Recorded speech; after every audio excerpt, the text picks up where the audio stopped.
This is Father Dominic Holtz coming to you from Rome, Italy, with a word of hope for Wednesday of the sixth week of Easter. One of the hardest things to hear, whether as a child or a precocious teenager, someone in university, maybe someone in a business, is to hear those lines, "I just can't explain it to you, you wouldn't understand just now." To a child, they're maybe told you still have to grow up. Probably also that's what's said to the teenager. The university student or the person in the business might be told, you just don't have the experience yet to understand. We see something of the same claim being made by Jesus to his disciples in the gospel today. He says, I have many more things to tell you, but you just can't bear it now. Now that's hard to hear. We think we can understand. Why don't you just tell me? Maybe I will understand, we think. Just tell me, I'm smart enough, I'll get it, I'll figure it out.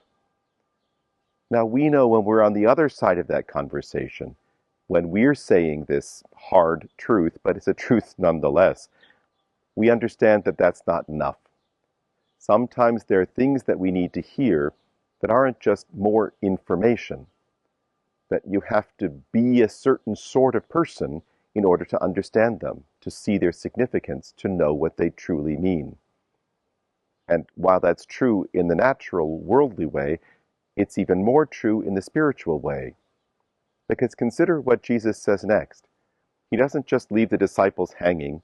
He doesn't just tell them, grow up and get old enough. He says, that's why I'm sending the Spirit. The Spirit of God, the Holy Spirit, God Himself, is to come into their hearts as He has come into ours, so that they can receive the fullness of His teaching. This is an important truth to remember.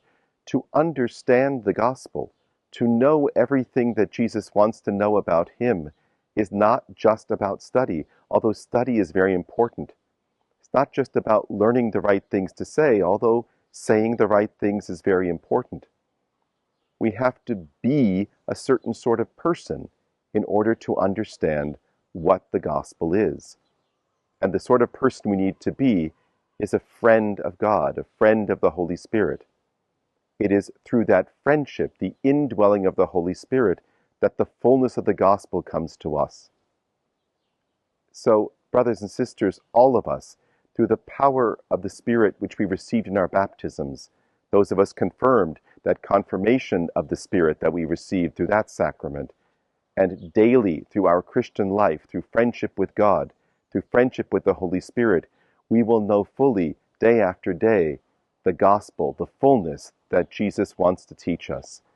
And that, my brothers and sisters, is a word of hope.